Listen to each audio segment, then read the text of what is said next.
नमस्कार। 8 सितंबर 2025 से पितृपक्ष का शुभारंभ हो चुका है। इस पवित्र अवसर पर मैं आप सभी के समक्ष श्रीमद् भागवत गीता का 7वां अध्याय प्रस्तुत कर रही हूँ। हिंदू धर्म में पितृपक्ष का विशेष महत्व माना गया है। यह वह समय होता है जब हम अपने पूर्वजों का स्मरण करते हैं, उन्हें श्राद्ध और तर्पण द्वारा तृप्त करते हैं।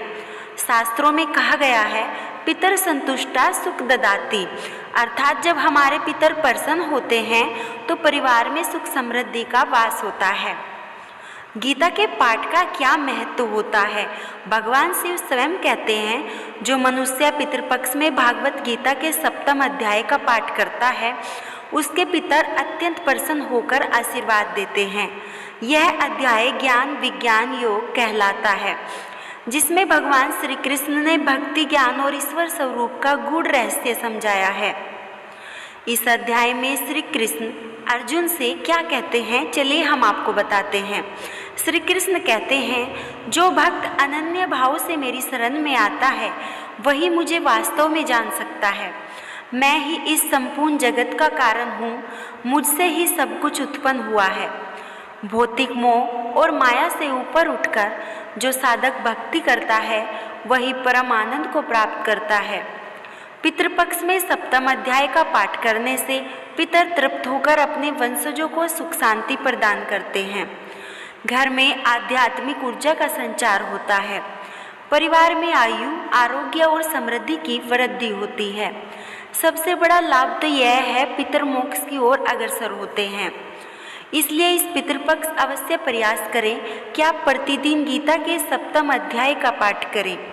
अपने पूर्वजों की आत्मा की शांति के लिए यह सबसे श्रेष्ठ उपाय है। ओम पितृभ्य सावधानमय। जय श्री कृष्ण, जय महादेव।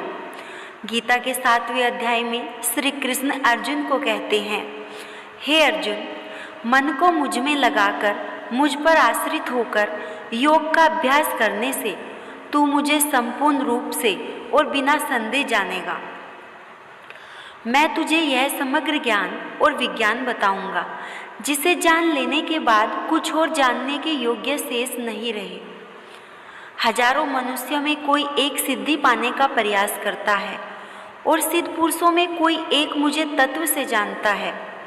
मेरी 8 प्रकार की पृथक भौतिक शक्तियाँ हैं: पृथ्वी, जल, अग्नि, वायु, आकाश, मन, बुद्धि और अहंकार।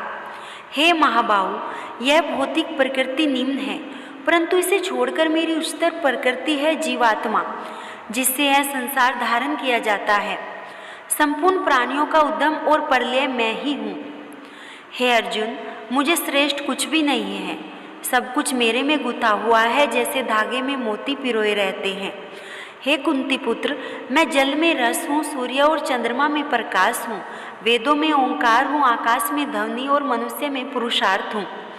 मैं पृथ्वी में सुगंध हूँ, अग्नि में तेज हूँ, सब प्राणियों का जीवन हूँ और तपस्वियों का तप हूँ।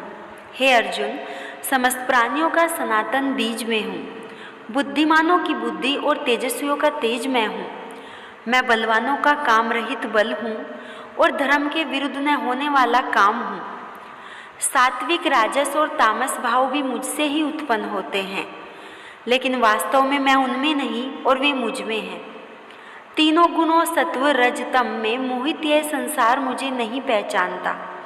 जो इनसे परे और अविनाशी हूँ, मेरी यह देवी माया त्रिगुणों में बड़ी कठिनाई से पार की जाती है, किंतु जो मेरी शरण में आते हैं, वे इसे सहज ही पार कर जाते हैं।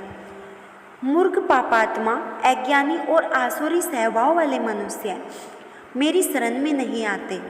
हे अर्जुन, 4 प्रकार के भक्त मेरी भक्ति करते हैं: अर्थ, दुखी, यथार्थी, धन चाहने वाला, जिज्ञासु और ज्ञानी। इनमें से ज्ञानी भक्त विशेष प्रिय है, क्योंकि वह नित्य मुझ में एकाग्र होकर भक्ति करता है।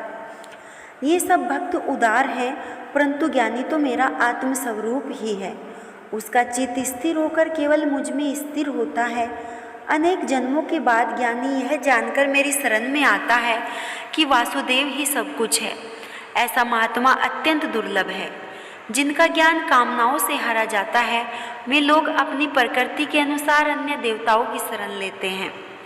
जिस देवता को कोई भक्त श्रद्धा से पूजना चाहता है, उसकी श्रद्धा में दृढ़ करता हूँ, वह उस श्रद्धा से युक्त होकर उसी देवताओं की पूजा करता है और मुझे ही प्राप्त होने वाली वस्तु वास्तव में पाता है। देवताओं की पूजा करने वाले देवताओं को प्राप्त होते हैं, पर मेरे भक्त मुझे ही प्राप्त होते हैं। देवताओं की पूजा का फल सीमित है। अज्ञानिक लोग मुझे अव्यक्त हूँ, प्रकट हुआ मानते हैं। वे मेरे सर्वोच्च और अविनाशी स्वरूप को नहीं जानते। मैं अपने योग माया से सबको आवर्त रहता हूँ, इसलिए यह अज्ञानी संसार मुझे जन्म रहित और अविनाशी नहीं जानता। हे अर्जुन, मैं भूत, वर्तमान और भविष्य सबको जानता हूँ, पर मुझे कोई नहीं जानता। इच्छा और देश से उत्पन्न ये सब प्राणी जन्म के समय मोहित हो जाते हैं। जिनका पाप नष्ट हो गया है, जिन्होंने पुण्य कर्म किए हैं, वे मुक्त होकर मेरी भक्ति करते हैं। जो लोग जरा मरण से मुक्ति पाने के लिए मेरी शरण लेते हैं, वे ब्रह्मा, अध्यात्मक और संपूर्ण कर्म को जान जाते हैं। जो साधक मुझे अधिभूत, अधिदैव और अधियज्ञ के रूप में जानते हैं, वे अंत समय में मुझे जान लेते हैं। तो यह था श्रीमद् भागवत गीता का 7वां अध्याय, ज्ञान विज्ञान योग। पितृपक्ष में इस अध्याय का पाठ करने से पितर प्रसन्न होते हैं और जीवन में सुख समृद्धि आती है। ओम पितृभ्य सावधानमय। वीडियो को लाइक और चैनल को सब्सक्राइब